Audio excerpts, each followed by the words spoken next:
Hello, everyone. This hour on Verbling, the next in my great short stories series. We're on short story 35, which we've read already in the last class, or most of it. And today we're going to be discussing short story 35, The Demon Lover by Elizabeth Bowen. In this short story, set during the 1941 Blitz of England, London, we learn about our main character recalling her past in a moment where she goes to collect her things from a house, her old house, including the dreadful promise that she made. Ooh. So hopefully you had a chance to read the story and you know what's happened. And what we're going to do is talk about the story, its themes, and particularly the language that was used, because the language is a bit maybe out of the ordinary. It's kind of an old styled story, but it's very interesting to look at how she used language in a way which other writers might not use, especially today. So we'll begin that in just a minute. First, a little bit about me. I'm John Eric, your Verbling teacher for this hour. I'm an American teacher from New York, hanging out in Lisbon, Portugal to bring you this class. By the way, here are 3 quick rules to help you participate. Don't forget to turn off, tune in, and open up. That means turn off your microphone when you're not speaking so we can keep the classroom quiet. Tune in to the new words that you're learning. Use them as actively as you can so that I can correct you and give you feedback. And finally, open up to your classmates. Relax and have fun. We're all here to learn, and this is a safe and respectful place to practice your English. And what you're going to see in just a minute, I'm going to open the file for you and share my screen. And of course, you can click the link in the chat window and you can open the file in your computer, or if you like, you can download it. And we're going to begin with the discussion questions, assuming that people come to class. If there's no one here, there's nothing we can do. Let's see if that's opening. Yeah, there we go. Okay, so let me share it because it's just opened. Give me just a second here. There we go.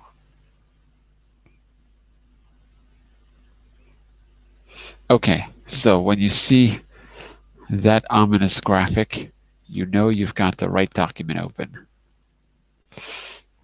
Okay, while we're waiting for people to come in, I'm going to start with a little bit of background. Who is Elizabeth Bowen, the author? Elizabeth Bowen, who was born almost at the turn of the century, 1899, and she lived until 1973, so she was 74 years old, was one of the 20th century's most important Irish authors, Anglo-Irish. Elizabeth Bowen published 10 novels and more than 70 short stories. Her fiction, which deals primarily with the upper middle class, is beautifully crafted, with finely drawn characters and detailed, evocative descriptions of settings. So you might say that she's kind of a 19th century writer. She's not a modernist. She's not a minimalist in the way you would think of another modernist like Hemingway. So very descriptive, and you probably saw that in the prose as well.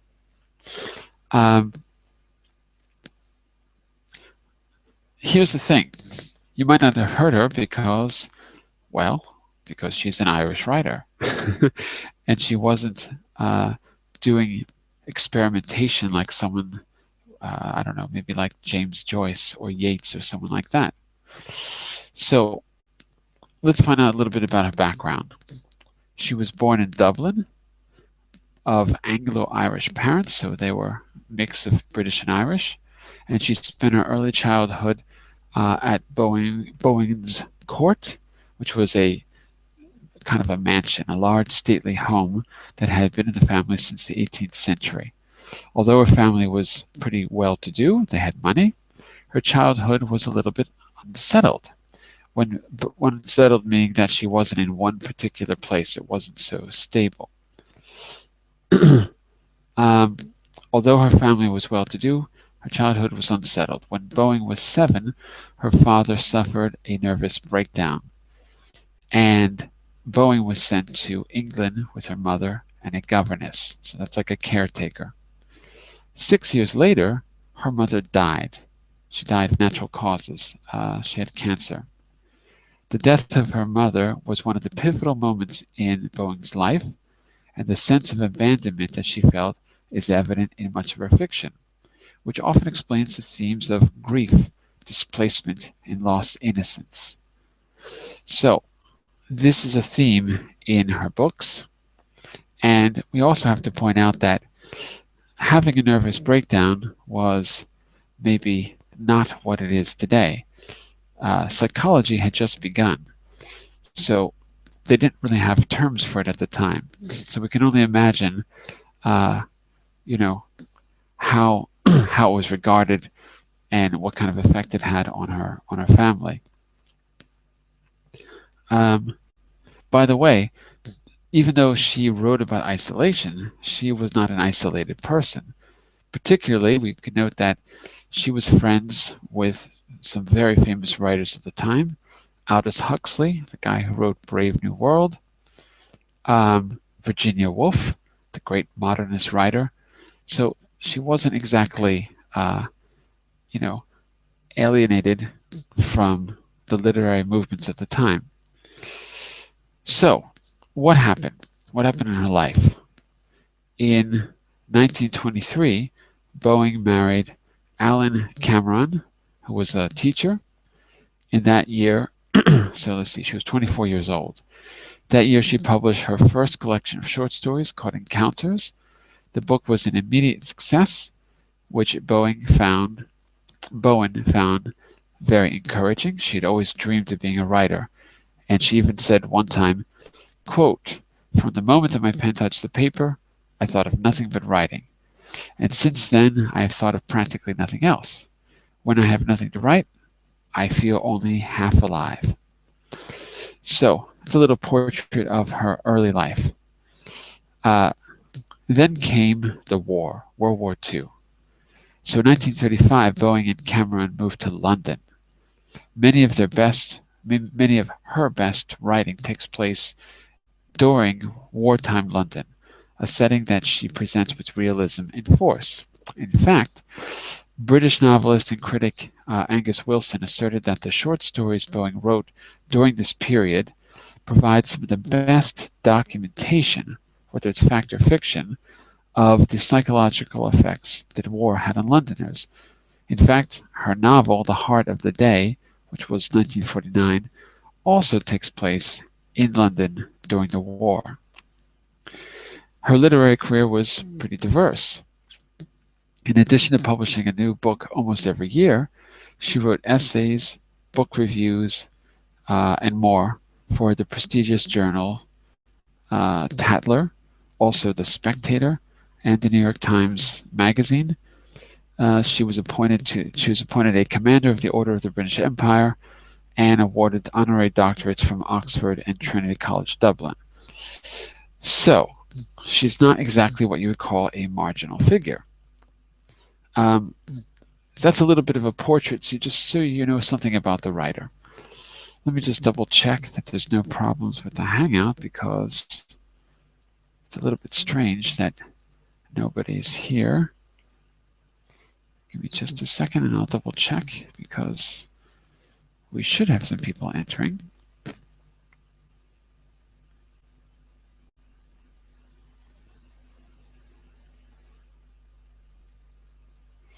I'm just making sure that I'm signed in and that everyone can send me a message. But it looks okay. All right. Well, I'll tell you what. I can't have the class discussion unless people come to class. So what I'll do is I'll go down to the end of the story. We'll take a look at the very ending, and we'll see who's here. I'll give everyone another 10 minutes or so, and I'll try to give you some more background and maybe discuss the story a bit. But if no one's here, the class has to end because we can't have a reading class a discussion class with no discussion. Okay, so we read the first half of the story in the last class, and I asked you all to read the second half on your own, and I want to focus just on the ending of the story. So where we left off, just to remind you, was she finds a letter in her old house, which she has to leave because of the bombing. And that makes her recall a moment from 1916. So we know this is World War II, so she's probably thinking back 15 or 20 years. And the moment is of a young girl talking to the soldier, and we quickly realize that it's her as a girl talking to a soldier, which was probably something like a boyfriend who knows, oh, there's someone. Hey, look at that. Um, so Antonio, if you're going to, you can listen even by coming into the classroom. The problem is that if no one's in the classroom, then we don't really have a class. So if you don't want to participate, it's okay, but come on into the classroom with us, okay? Let me just quickly ask Shadow, did you have a chance to read the story? So sorry. First, hi, teacher. Hello. I was reading the story before the class, and I into the young girl, but I don't understand what The how. language is very old. It's not like modern English, so it's not easy to understand. But we can, if because no one was here who read in the last class, so we can keep reading if that's easier. Where did you stop? I stopped when she's starting to count the. Sorry. To, she counted each of the slow strokes Give me a page number. because I printed. Sorry. Oh, okay. Wait. Yeah. It's here. It's here.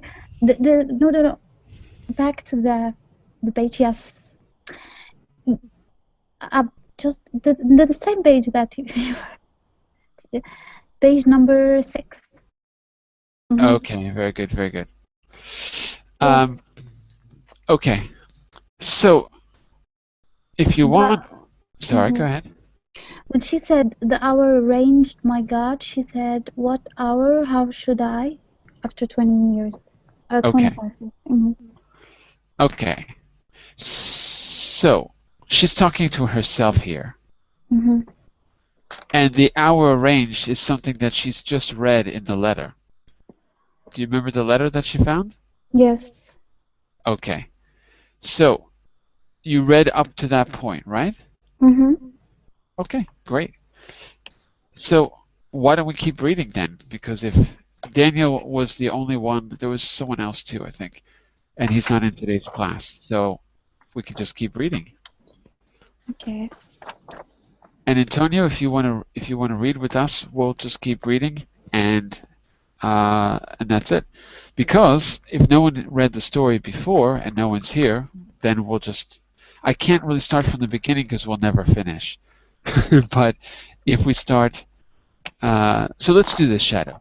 Mm-hmm. Let There's a lot of description, but there's not a lot of action in the story. Yes. So it shouldn't be difficult to summarize what happened. So why don't you give us a little summary? What did you understand from the beginning to this point? What were the actual events that happened? I understand that there is a woman, her name I think Drover, I'm not sure. She back Drover. Drover, yeah. And she back to her I think old house Mm-hmm. and And to check maybe because I don't know why she left it, but there is something about explosion or bombing. mhm. So that's And why she left it, because it was dangerous. okay, so she find everything uh, like what she as what when she left it. But she found this letter without stamp, and it was from someone signed with K letter. It was from someone. Repeat that last part. His sign his name with the K letter. Right. It was signed by K. No name, just K. Right. Yeah, and he was talking about like a date, I think, or something about anniversary, Mm-hmm. and he talked about he sent this letter in the same day that I mean it. This letter it dated with the same day that she's I don't know how to say it. It was dated. Uh, where's the date? I mean this letter it come it's for her in the same day that she's in the That she house. arrived. That she Yes, arrived at the house. and she was surprised because no one knows that she will be there because Right, it's right. like a surprise. Just hang on 1 second because I have to uh, just check something on my computer. 1 second. Uh, Sorry, technical problem. All right, I'll deal with it later. Never mind. Sorry, having a computer problem. Nothing to do with Uh, you. Okay, so let's summarize. mhm, The city is being evacuated pretty much, right? mhm. Yes, I The don't know. city's being, it Maybe. is. It is because Okay. it's the middle of the war. Her children are not in the house because they can't be. Everyone is sending their kids away, and people are leaving their houses too because of the bombing. Mhm. Um, Sorry, give me just a second here.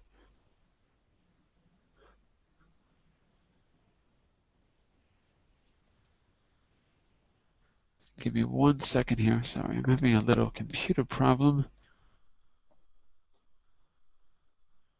Almost done.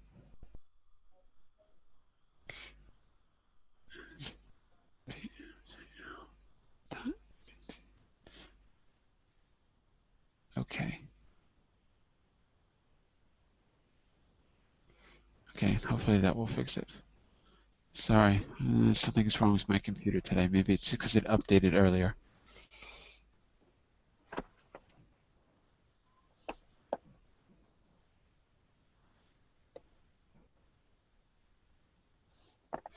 Okay, that's done. Sorry about that. So she shows up to the house to clear her things away, and at the exact moment she shows up to her house, she finds a letter that looks like it was sent the same day. What a weird coincidence. Yeah. Okay, and at that point, we go into this paragraph. A Wait, young teacher.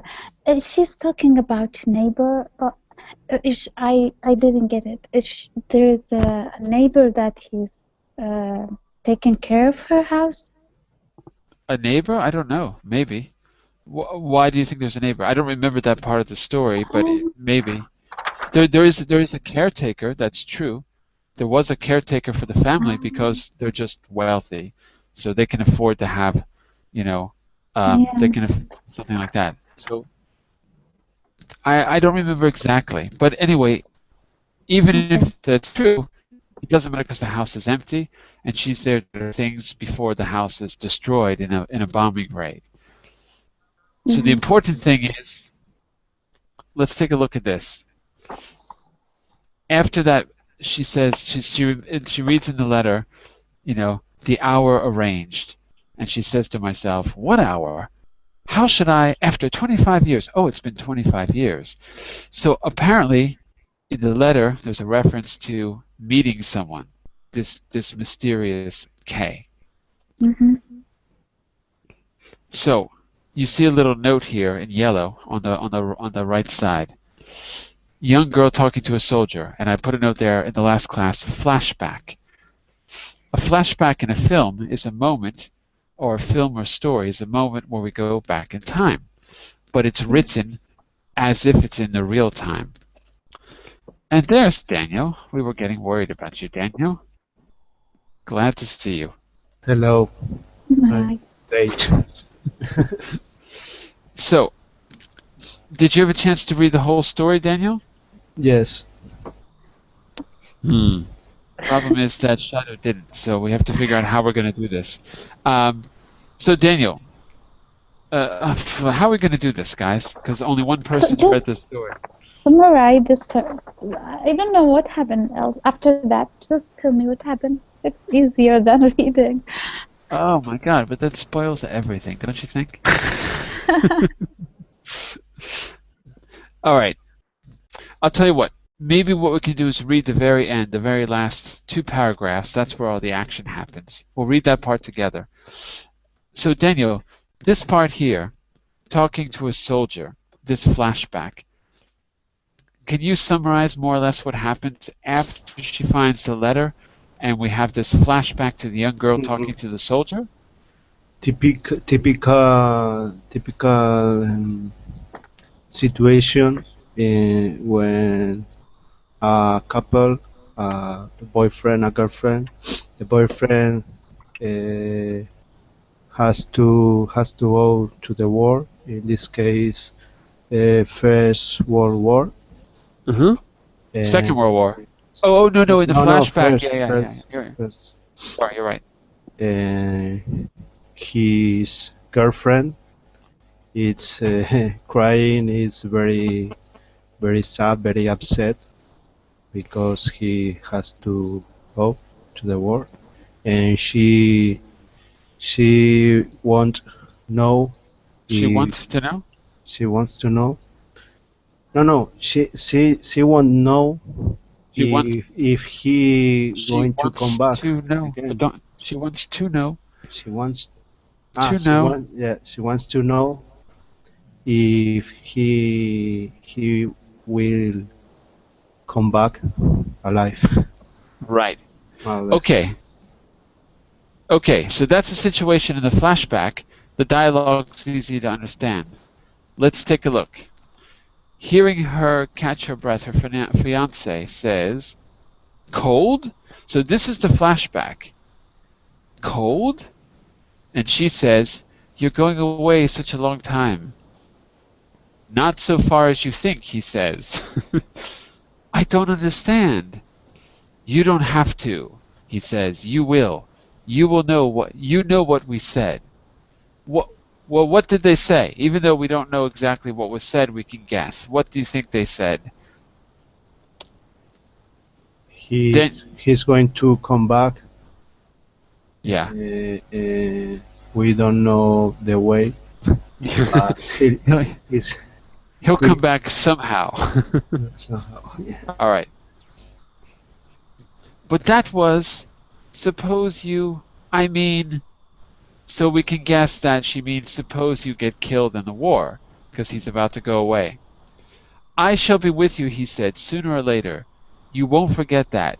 You need do nothing but wait." Well, it's been 25 years, so I guess she's waited long enough. She doesn't wait it because she's having children, so to get married. Well, yeah, there's waiting and then there's waiting, right? I mean, Okay. In some way, she is forced by her parents, I think, to get It's that's in a married. story. By he because of his her age too. Hmm. yeah. So the years go by, she's waiting. Finally, she's in her 30s, and her parents basically start to get worried that she's never going to get married, Yes. right? We have this line down here. Family's anxiousness on this score. Score means um, like a scoreboard when you add up the score in a sports event, Yes. right? Mhm. So here the score is that the woman Kathleen is zero. That's the score. She has zero Yeah. boyfriends. Yeah. So they're worried that she's never going to get married. Um, After the last, before the last one, 0 in her score. No? right. And let's look at this paragraph before that point here, too. It ends with this very difficult language. She could not have plighted a more sinister troth. Okay, troth comes from the word like to betroth, which is to marry. So this is not language that even a native speaker would necessarily understand. It's very old sounding English. So she could not have created a more evil marriage agreement, in other words. So that was the secret. That was the thing that they promised, right? She ran up to the lawn, looking through the window at her mother and sister, as the soldier gets in the car to go away, whatever is happening. So apparently they've agreed to be married. It could not be more sinister because he's going off to war. Then many years go by. She gets married. Um, Let me just see here. I think what we ought to do, we've got some more people, so maybe we ought to read the ending of the story. Let me just see where we can start, because it's not that long. So here's the last two paragraphs. Let's pick up. Okay, I'm going to pick up this part and read it very quickly, and then I'll give each of you a paragraph or two, and that'll be it. It's pretty short. Then we can talk about it. So remember, she's gotten married, 25 years has gone by, and she's had this flashback of the moment she was separated from the man that she promised to marry, or he promised to marry her. Uh, uh, He and she's, yeah, he promised to see her sometime exactly. in some way. So let's pick up here on page 8. I'll read this paragraph and then I'll turn it over to you. On the supernatural side of the letter's entrance, in other words, the letter seems to have appeared by magic. So on the supernatural side of the letter's entrance to the house, she was not permitting her mind to dwell. To dwell means to stay in a place. She wasn't allowing herself to think about it. Who in London knew she meant to call at the house today? Call is an old way of saying, before there were phones, we used to call, meaning that we would show up in person. Who in London knew she was going to be at the house today? How could there be a letter waiting for her? Evidently, however, this had been known. The caretaker, had he come back, had had no cause to expect her. He would have taken the letter in his pocket to forward it at his own time through the post. So, the housekeeper, the butler, could have taken the letter and given it to her so the butler wasn't here and didn't know about it. There was no other sign that the caretaker had been in, but if not him, then who was it? Letters dropped in at doors of deserted houses do not fly or walk to the tables in the hall. So obviously someone had to come into the house to put it there because it wasn't by the front door. They do not sit in the dust of empty tables with the air of certainty that they will be found. So unless this is another Harry Potter story, letters do not fly into the house. So someone had to put it there.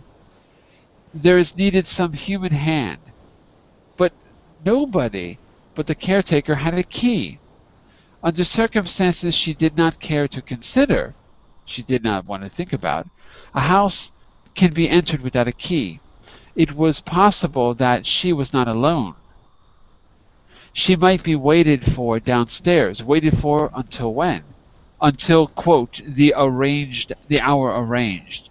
At least that was not 6 o'clock. 6 has struck. She rose from the chair and went over and locked the door. So she's alone in the hallway and trying to figure out how this letter appeared at the exact place where she would find it, and noticing that it is the hour that's mentioned in the letter, or very close to it. Okay? So let's pick it up from there. Shadow, why don't you take the next one?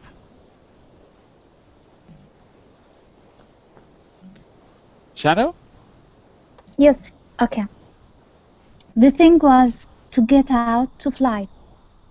No, not that. She had to catch her train. As a woman whose utter dependability was the keystone of her family life, she was not willing to return to the country, to her husband, her little boys, and her sister, without the objects she had come up to fetch. To fetch Resuming means? to fetch to grab or to take. Right. Okay. So she's not going to go home without getting the things that her family's relying on her. And it Mm, seems like we get the idea that maybe that's her role in the family, to be the pillar of strength, to be the dependable one. There's no mention of love there. mm. So maybe that's part of the background of the story. We get an idea. Sorry, go ahead.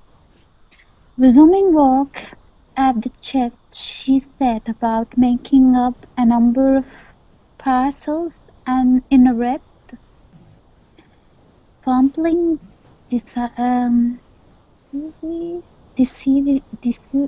Decisive. decisive way.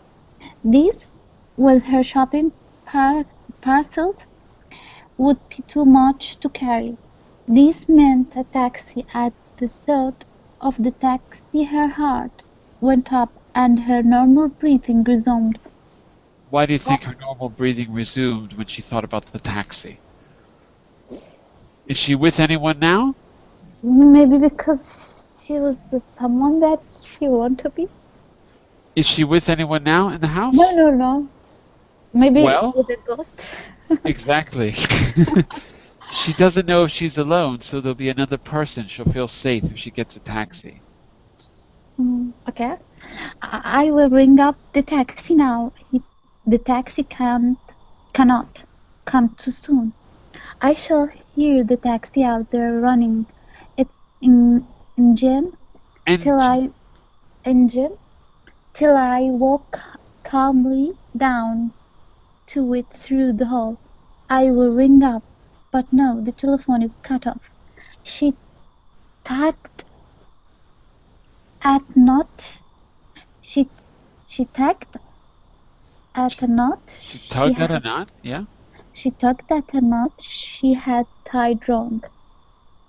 What do you think that means? What's she It's like tying? ex- it's like an expression, I think. Not an expression here. It's literal. She's literally tying up the package that she's going to bring home, but she's thinking about the ghost in the taxi, or she's thinking about the possibility that her dead lover is coming back, or whatever he was, and she ties the knot wrong. So it's like watching a movie. If we were watching this, we would know that she's distracted because she's like doing a simple task totally wrong. She's distracted, trying to tie up the packages and doing it wrong. Hmm. All right. Antonio, do you want to do some reading today? Or are you just going to listen? I can listen, but I don't, I don't understand very much of the meaning of this story. No problem. Well, you can also ask questions if there's something specific, but we're going to try to summarize it as we go along. But do you want to do some reading here? Want to take the next paragraph? Okay, if you want. I do. The idea of flight, he was never kind to me, not really. I don't remember him kind at all. Mother said he never considered me. He was set on me.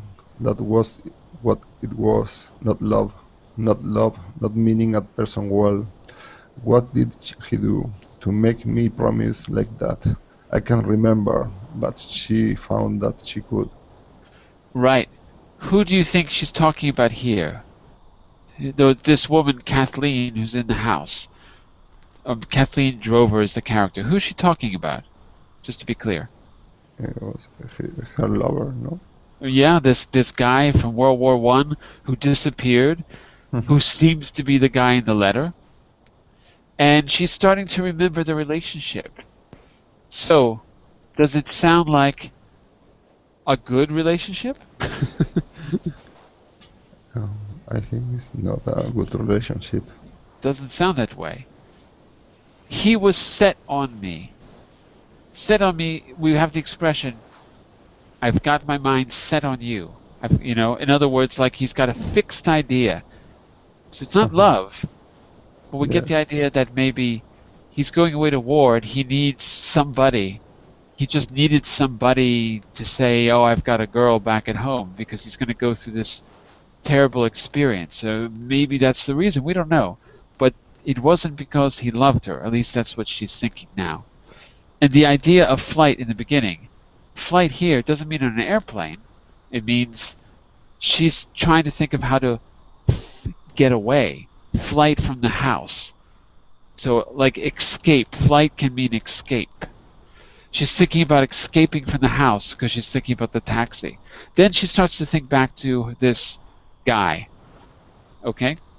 So keep going. One more little paragraph here, Antonio. Yes. She remembered with such dreadful acuteness that the 25 years since then dissolved like smoke, and she instinctively looked for the wheel left by the bottom of the palm of her hand. She remembered not only all that he said and did, but the complete Suspension. suspension of her existence during the August week. I was not myself. They all told me so at the time. She remembered, but with one white burning blank as it has dropped on a photograph. Under no conditions could she remember his face. Okay. Did she find a photograph in this paragraph? And I'm talking to all of you, by the way. Did she find a photograph? No? The No. button, Say again? the button of her fiance. No? The? The first word, Daniel. The button, The button? the button. Are you saying button, B-U-T-T-O-N? Or are you saying Yes, pattern? Oh, button. button. Wheel of the button. A mark. You can see I put a little link there. A raised mark on the skin. So a wheel is like a mark. Uh-huh. What? Well, Yeah. But what button are we talking about? The uh, 25 years dissolve like smoke, so time like disappears for a moment. She instinctively looked for the wheel left by the button on the palm of her hand. She remembered not only that he she remembered not only all that he said and did, but the complete suspension of her existence during that August week. I was not myself, they all told me. So it sounds like she didn't find a photograph. She's looking for the button because remember earlier she was like touching his coat in her memory. I can't remember where it is. It's up here somewhere. Page 6, I think. Say again, Shadow? Page number 6. Well, I'm not going to go and look for it, but on page 6, okay, fine. She's like touching his coat in her memory, Yeah. and she instinctively looks at her hand because she was pressing against the button of his jacket. So she's looking at her hand for the impression of the button. But it was 25 years ago, so she's like kind of out of her mind here, right? She isn't herself. So she doesn't really find a photograph. It's a metaphor. She remembers everything except one thing. What's the one thing she can't remember from 25 years ago? His face? She can't remember his face. So there's no photograph. She's making a metaphor. It's as if she looked at a photograph and someone dropped acid on the face. She can see everything with perfect clarity, but not this white space where his face was. In her memory, everything else is clear. So, Wherever he may be waiting, I shall not know him. You have no time to run from a face you do not expect. So he could be anyone. She can't remember what he looks like. That's even more scary. Okay, Daniel, keep going. The thing was to get to the taxi before any clock struck what could be the hour. She could slip down the street and round the side of the square to where the square gave on the main road. She could return in the taxi, safe, to her own door, and bring the solid driver into the house with her to pick up the parcel from room to room. The idea of the taxi driver made her decisive, Decisive. decisive, bold. She unlocked her door, went to the top of the staircase, and down. Listened, listened down. She Keep heard, going. she heard nothing, but while she was hearing nothing, the passé air of the staircase was disturbed by a draft that travelled up to her face. It emanated from the basement. Down there a door or window was being opened by someone who chose this moment to leave the house. Who is it? Who could it be? Mm. Okay, we're almost finished with the story. Let's find out. Shadow, you're going to take the second to last paragraph. It's kind of long. Okay. The rain had stopped. The Pavements. pavement dimly shone as Mrs. Drover let herself out by inches from her own front door into the empty street. The Occupied. occupied houses opposite continued to meet her look with their damaged stare, So making when mhm, she's out there on the street, I just mhm, want to make this clear because this is all description. The reason why you're having trouble understanding the story is because we don't write like this anymore. We don't describe things like this anymore. Because we invented photography and movies and television, and people don't use description like this anymore. It's a very old style of writing. So, is someone looking at her out there on the street, Shadow? um, yeah, Who? she's suspicious for unoccupied houses opposite. She thinks Hmm. that someone's there looking at her, maybe. Yeah, she feels like it. Is there someone really there? Not that we know of. There's no one there. But the houses give her the feeling. It's like the houses are looking at her because the houses stare at her. And the houses have been bombed because it's World War II, so they're like probably crumbling down and they have those empty windows like eyes. So the environment feels like a person staring at her. So the houses are staring, looking. Staring means to look. The houses are looking at her, not a person. But it gives us the idea that she's being watched. Hmm. So again, we don't normally have this kind of description in like contemporary writing, and that's the reason why this story is difficult. Okay, keep It's going, nice. Shadow. It is. It's great.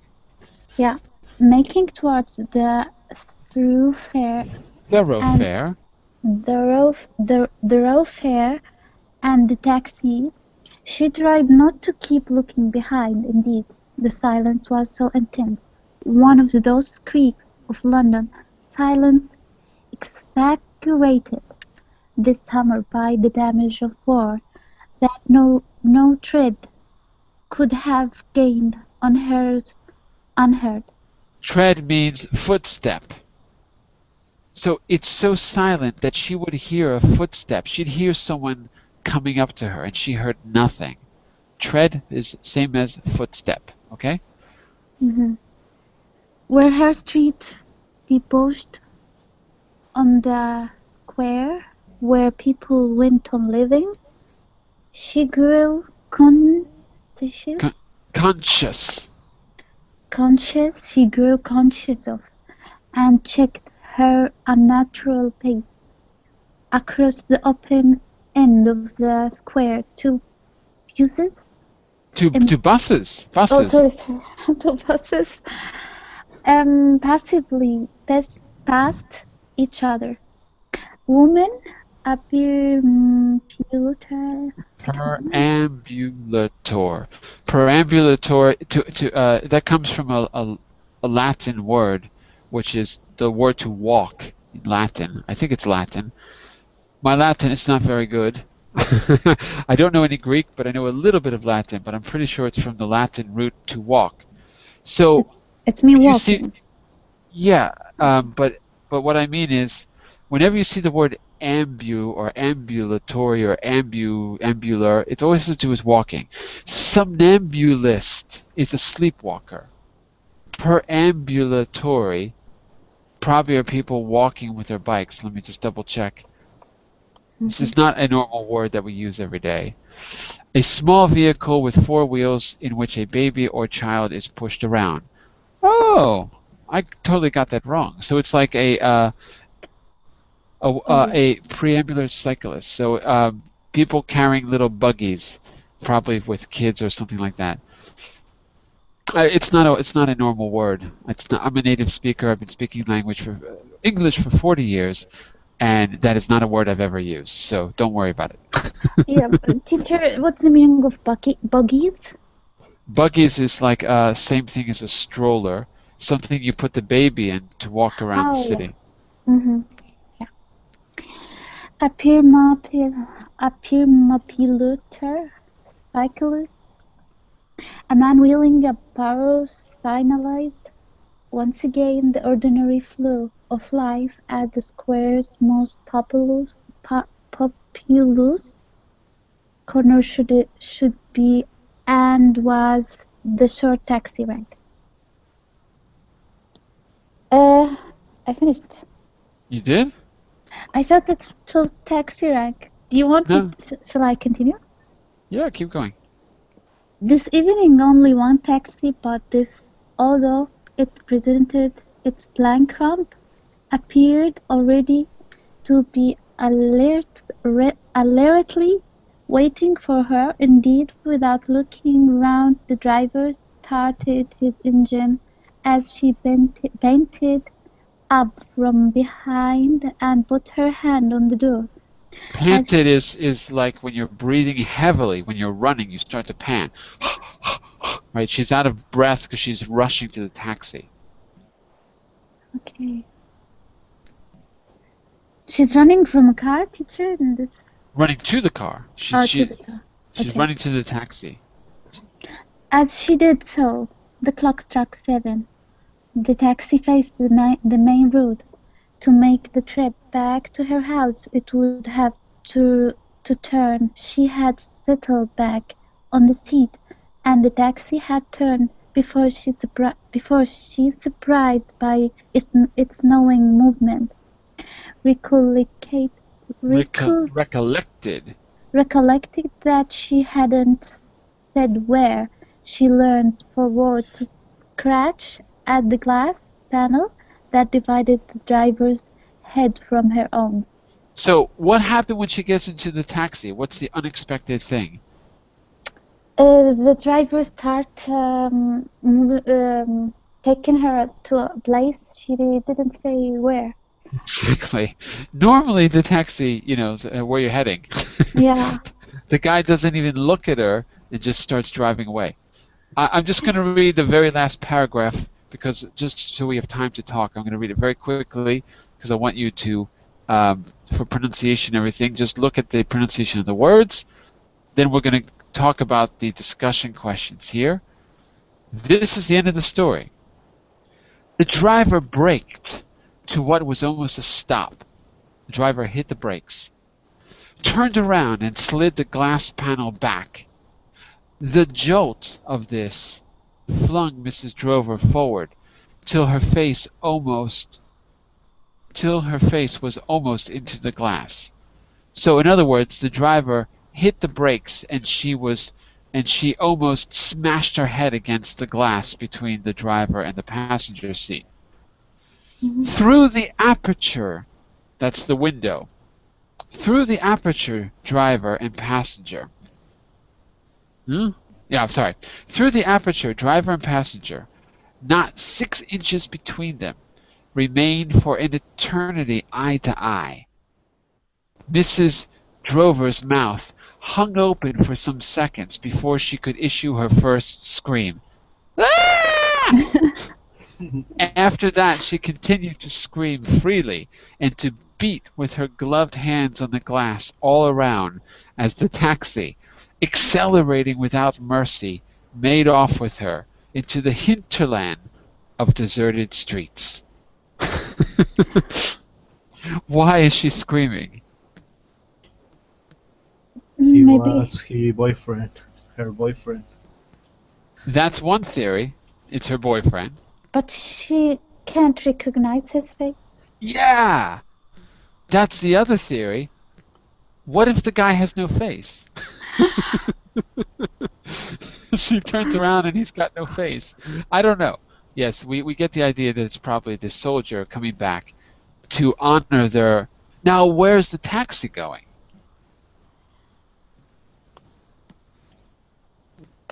Based on what you read, where do you think the taxi is going? To the Mm, certain streets. It literally right now it's going through the deserted streets. Yeah, literally. And where do you think the final destination will be? maybe the house. He's going to drive her back to the house? Hmm. Hmm. I He's don't know about going that. Maybe, but he's going to take her to his war. he's going to take her to the war. To which war? World War One or World War Two? Spirit war or evil war. I think he's I think he's the, driving. Sorry, go ahead. Sorry, the, sorry. Go the, ahead. the war where he's living since he went to the war. Exactly. We know that he was killed because she got news that he had died. So we get the idea that he's driving her back to where he currently lives, which is wherever dead people are in this fictional world. So maybe he's driving her. But you know what's interesting here is that she has this memory of the past and it's like time dissolves, right? Suddenly 25 years didn't happen. And then she gets into this taxi and she's being driven off. So we get the idea that she is now physically being brought back into the past by this taxi driver who probably is the face that she couldn't recognize before. She recognizes it now. So I get the feeling he's driving her to hell, to the place where he probably is. That's the feeling that I get. I don't know. I get another feeling with this story. It's similar to a movie I watched. It's called The Others. If you Los watch it, Otros. The others. I That's a don't know. Spanish movie.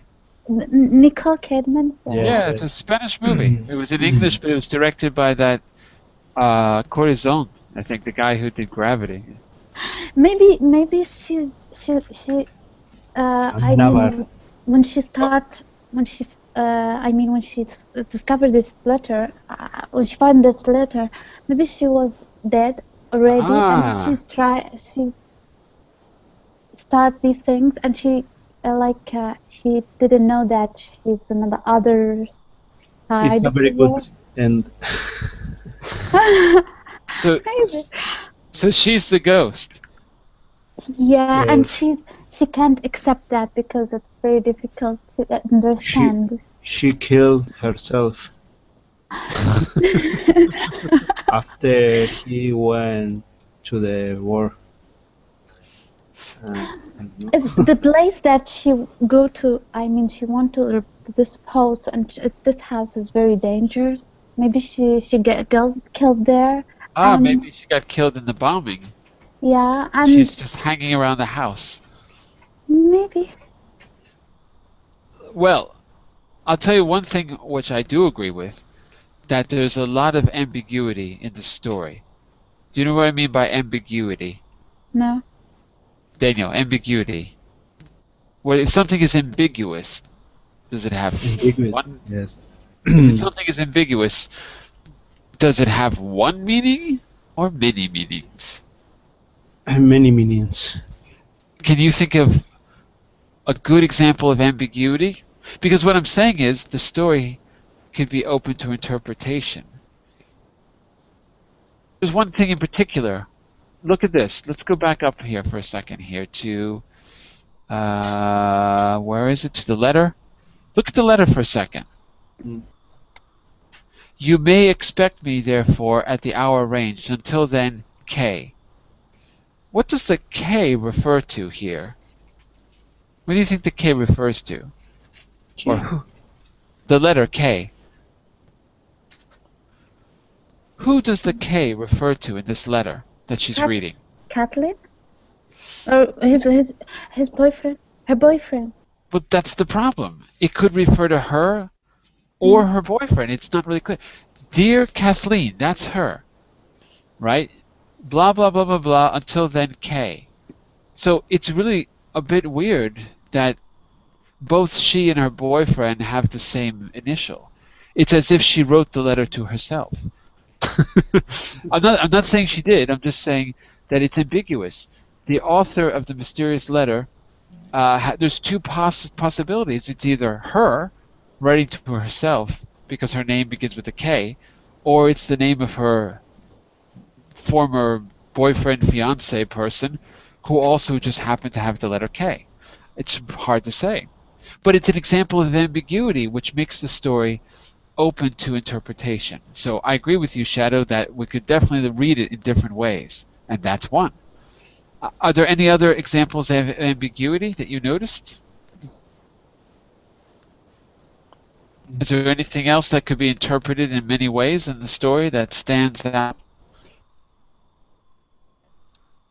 Mm.